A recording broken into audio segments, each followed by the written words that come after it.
sponsored for my visa. And I shared these thoughts with John, right?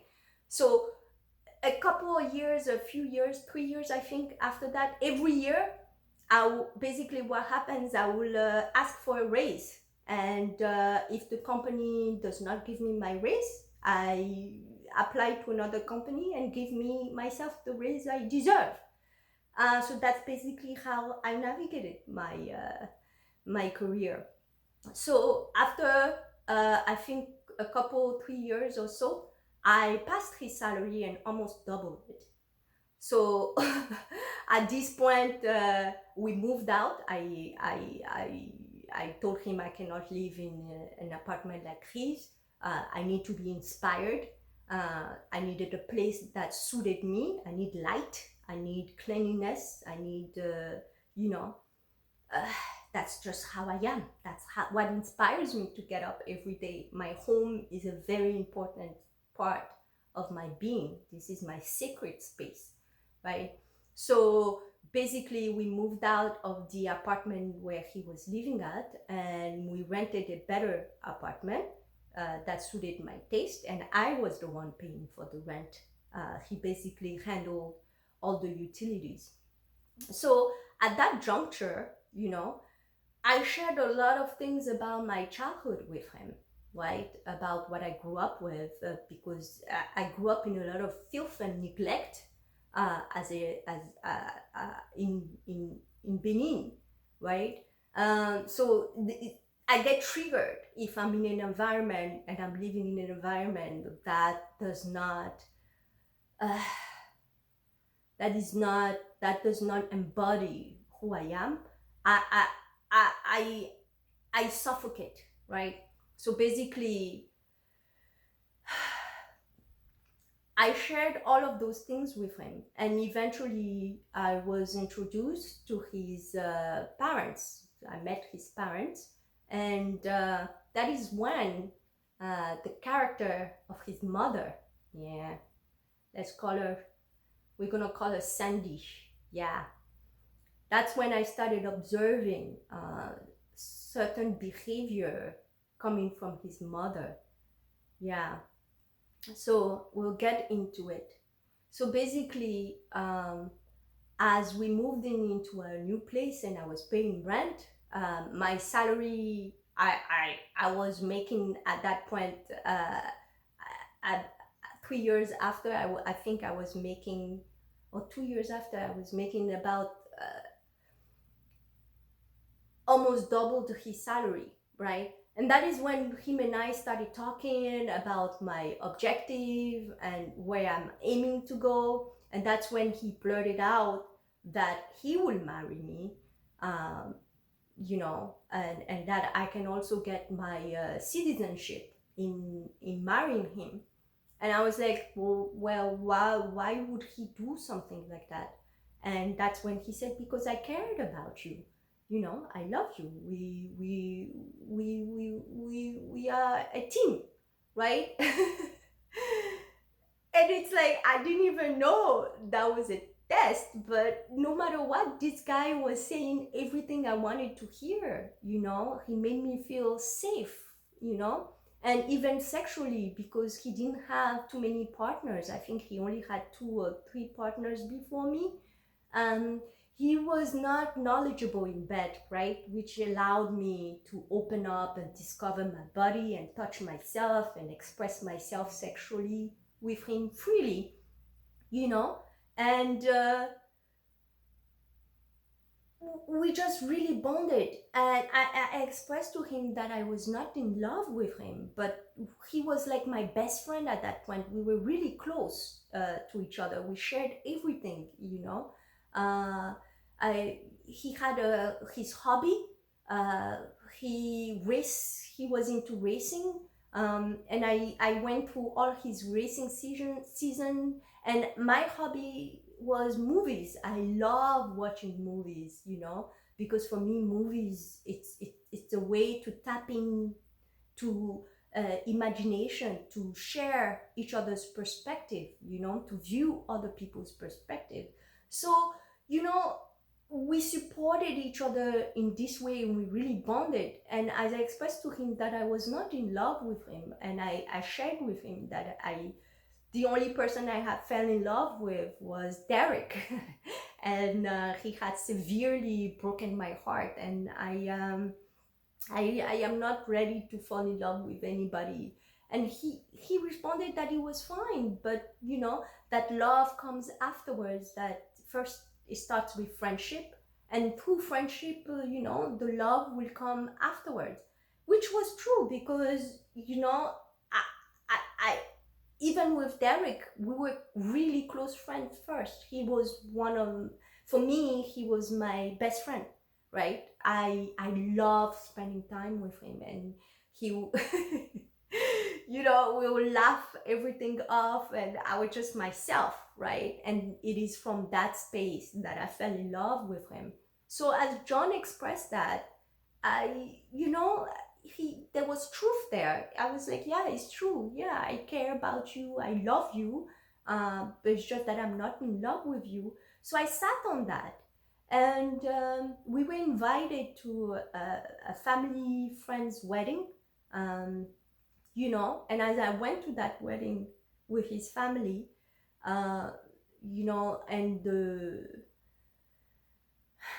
his childhood friends were sharing how their love developed into this beautiful relationship, from friendship.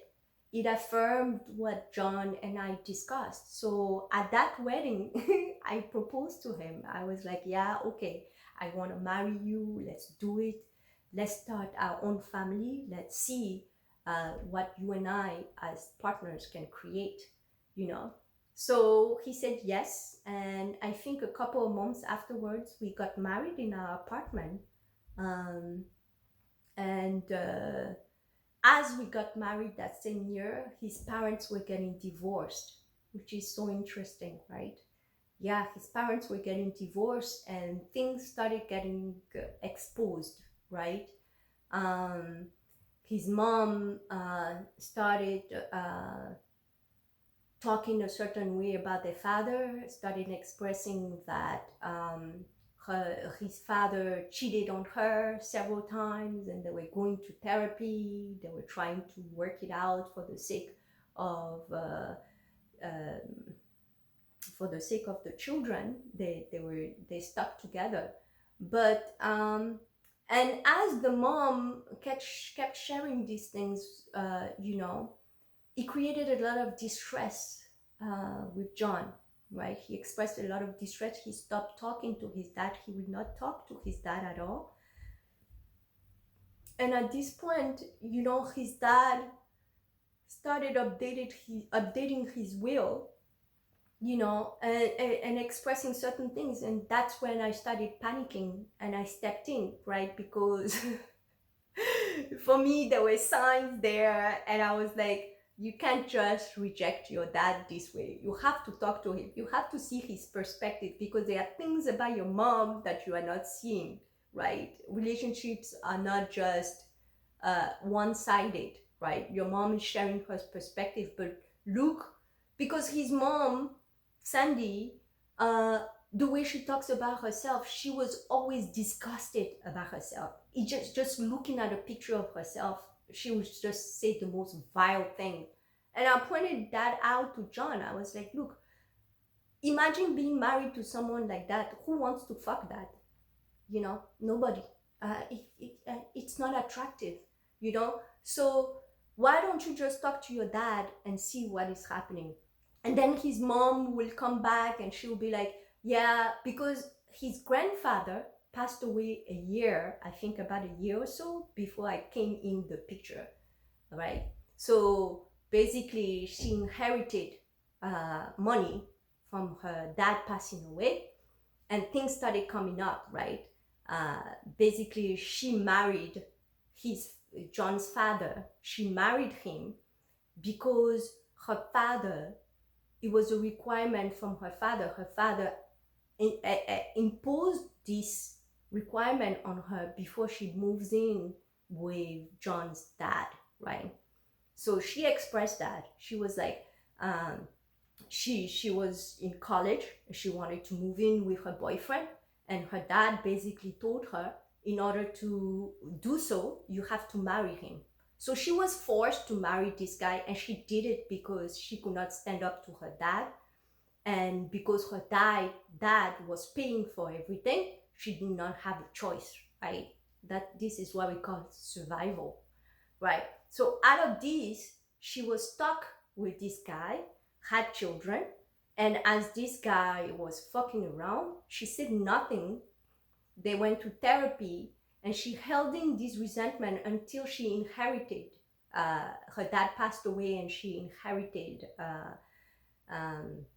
money, which gave her the push to get a divorce, right? So she filed for his divorce, and then made sure that this guy, all her friends, she started speaking out of loyalty, rejected his father, John's father. He was rejected by all her friends because she started saying he cheated on her. And then it became that he thought he would get part of the inheritance, but the inheritance was under her mother's name, who was still alive, so he didn't get a penny. These are all the stuff she was sharing. And I was like, something is not right there, and John and his sister, out of loyalty as well for their mom, refused to talk to their father. And John was sharing that their father was very controlling and abusive when they were little. He would scream at them, and he had a lot of resentment towards his dad. And I was like, that might be, but you have to speak to your dad first. But you have to give him an opportunity to express himself, and he refused, and we got into a huge argument. And I was like, no fucking way. I cannot be in a relationship with a guy who behaves this way. You have to listen to your dad. Something is not right. Your dad updating his will is not right. Something is happening. This guy is all alone. He's being punished, and your mom is saying all these things, and she reveled. She loved it when the kids, she rejected their father. She'll be so happy, And for me, I was like, I put my foot down. And so eventually John set up a meeting with his dad. They both met. They sat together, they had dinner, and he listened to his dad, and he opened up. And that really showed me that, he was capable of growth, just the fact that he was able to, give this opportunity to his father to express himself. For me, showed me that he has the capacity to grow, as a person. So it helped me even open up even more with him. So as this was surfacing, John and I basically got married in my apartment with a family friend who was a judge, right? That's how I like it. Simple. I didn't need anybody, no noise. But as his mom was navigating the divorce and everything, she suggested that we do a small party to introduce ourselves officially to the rest of the family and to the friends, which was no problem. And, she gave us a budget. And it's only afterwards that I realized that she was only doing that so she can she can also take it on John's dad even further. You see, it's so beautiful. So it's only now that I'm making these dots, right? So as she offered, right, she gave us a budget, and she was like, you guys can plan what you want and I'll pay for it, which was great. It was a small budget and it was sufficient. I knew exactly how I wanted to do it. I did it on a boat around New York City. It fit. I love buffets, because for me, I cannot decide what I'm going to eat a few months ahead of time. it has to be in the moment for me. And I love buffets are my favorite because then I can get a mix of different things and, you know, eat them. And as we had the budget, his mom was present all the time throughout this navigation. So at a point, we had to send the invitation for the wedding, right? John had to go racing. So his mom offered, you know, to go with me. And I have not yet assimilated the American culture, right? For me, it was fresh. My dad just left. I have been here a few years, but I just got out of college, you know. So those things were, I know when I know exactly what I want, I just go for it. I don't waste time with shishi, frou-frou. Those are boring, right? So she was like, she has a place that prints invitations and she wants to show it to me. She wants to take, so that would be an opportunity for her and I to bond. And John was excited, and I was like, John, you need to be there because I don't do well with this type of bullshit, you know. And he was like, Jen, don't worry, you know, my mom who just wants to bond with you, you know, give her a chance, you know. I was like, fine. So I met up with her and we went to this boutique. So they had like 20 folders basically of looking through for invitations. And I was like, so we're gonna look through all these folders to choose an invitation? She was like, yeah, it's gonna be fun, Jen, don't worry, we're gonna have fun, So after I looked through the first folder, I have chosen an invitation. I was like, yes, this is the one. We're gonna, that's fine. We're just gonna say, just to tell people the date where I'm getting married. So for me, it was not a big deal. I just chose the first thing that resonated with my heart. And I was like, okay, good, great, 10 minutes. We don't even have to sit through this. And she was like, no, Jen, we're gonna put a mark on this and we're gonna keep looking. So I started, after the second folder, I started, this was early in the morning, it was 10 a.m. I was going through this, I didn't have breakfast, and I was like, second folder, third folder, I was like, all right, no matter which invitation I choose, she would keep saying, okay, let's look more. And I realized that this person is not interested in choosing an invitation, really. She's not interested in my choice. She's just interested in the story she's gonna tell other people about choosing an invitation with me. So at that point, I started twitching, right?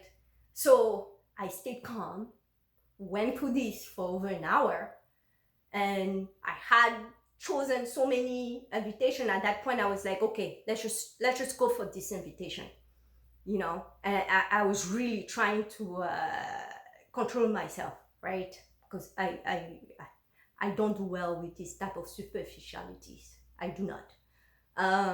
So after all of that, I was like, okay, fine. I've chosen an invitation. Out of all of this, I have been patient. So now we can go. I need to eat something. And it's then that she expressed that this was only the first tour and that she had also made an appointment somewhere else. And that I exploded. I was like, what the fuck is going on? I exploded, I screamed. I was like, no, this is unacceptable. Why do I have to go through all of this for an invitation? I have chosen 10 invitations, and every time I choose something, she keeps saying, we're gonna go. This is over. This ends with me. I don't want you to choose any invitation with me anymore. We're gonna end it here. I am done. I exploded. And she was just staring at She did not know what to do. She was just staring at me. She was shocked. She has never experienced anything like this. I was like, fuck this shit. I have skipped breakfast to come to all of this, and no matter what I choose, you keep going and you keep going. No, this is unacceptable. So as John came back home, we went to Staples. I bought the papers and we printed invitation. and we mailed it to all our guests for less than $50. I was like, yes, that's it, you know. And as she called John, you know, he would just crack up, right? Because she was not used to this, you know. And he was like, yeah, this is how Jen is. You just have you have to let her be, you know. She doesn't like these type of things. Those are not things that are important for her, you know. So as we kept planning for the wedding, you know, basically I just do what I wanted, and you know, I go with John and we went on the boat, and of course she was there, you know. And as I was choosing the menu, and we were going through the menu, we were tasting, I just chose the things I like to eat, right? John chose what he likes to eat for the buffet, and I was like, yes, I want tacos, because I love eating tacos. Yeah, it's my favorite. And that's when she started saying, oh, tacos, they're so bar mitzvah, excuse me. And I didn't know what that bar mitzvah, I didn't even know what the bar mitzvah was. I'm not Jewish, you know. So I will always turn to John. When she says this type of bullshit, I just turn to John. I'm like, what the fuck is she talking about? You know? And John would be like, Jen, what my mom means is that bar mitzvah is very cheesy. And I'm like, and I'm like, so? She said, yeah, it's not proper to have tacos at a wedding. I'm like, how dare? This is how I spoke around her. I was like, how dare she says this? You know, John, you and we can pay for this wedding with my salary, and because he has a trust fund, right? And I was like, with your trust fund, my salary, we can easily pay for this ourselves. Why do we need your mom's fucking help? You know, we can do this on our own. That's when John would be like, Jen, you need to calm down. She's just trying to help. I'm like, how is this help if she's controlling us having fun on our own wedding, you know? And that's, John will calm me down, and he will be like, yeah, you know, she's just trying to be nice, you know, she this is how my mom is, she's not trying to be mean, you know. And I'll calm down, and then she'll be like, out of the budget she gave us as we were planning for our own wedding, she'll be like, okay, basically half of the budget has to go towards flowers. And I wanted a chocolate fountain. I'm just thinking about food. This person is telling me, she's giving us a budget, and he's telling us that the big chunk of the budget has to go to flowers. I'm like, who's gonna fucking eat these flowers? Not me. I want my chocolate fountain. I want to eat. And then she'll be like, yeah, but this is tacky. People are gonna come. There's not gonna be flowers on the table. And that's when I started putting my foot down. I was like, now we're gonna do things my way. There will be no flowers at the wedding. And no matter what she says, John cannot say anything, right? Because he knows who I am, right? When I want something, no matter what happens, I'm gonna get it, right? I started speaking with authority, and I would tell her, no, there will be no flowers. And then she will volunteer. She'll be like, okay, the flowers are gonna be my gift. Fine, but no matter what, based on that budget, I'm gonna spend the budget the way I choose. John and I choose to spend it, yeah? You know, that's when she got a sense of who I am. Yeah, I had to smack her with my golden dick. That's when she started getting a sense of who John was marrying, you know? She started, you know, watching me. Yeah, so the wedding happened, and for the honeymoon, you know, what started happening, right? Because she started planning family dinners, right? And I started coming to family dinners, and everybody, all her friends would come to me and start saying, oh yeah, we heard your dad is a diplomat, and you know, your mom passed away. So basically, she was sharing my whole story around before I even come, and I will explode. And I started telling her, my story is not for you to share, you know. I started noticing. No matter, before I come any place, everybody will tell me, yeah, your dad is a diplomat, he's an ambassador, you know. Yeah. So when the honeymoon question came, I was like, yeah, we're gonna go to Benin. Yeah, no more. Yeah. And I will explode on John, right? Because John as well, you know, when we go to those family dinners, he'll start talking about me, about what my dad, who my dad is, and I will explode. I was like, why are you always talking about me? Why are you always raving about me? Talk about yourself, you know? All these family, dad being a diplomat and all that, it's an illusion. It means nothing, okay? It has nothing to do with me. That's my dad's accomplishment, you know? And we'll get into huge argument.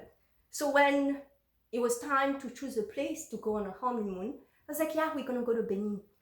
You're gonna get to see what I've been sharing with you, because you guys are lost in this superficiality, you know? So when I said that I'm taking John to Benin because my dad could not come to the wedding, right? He could not afford it, you know? He at that point had 4 kids. He got remarried and he had 4 kids. I'll get into that at a later time, right?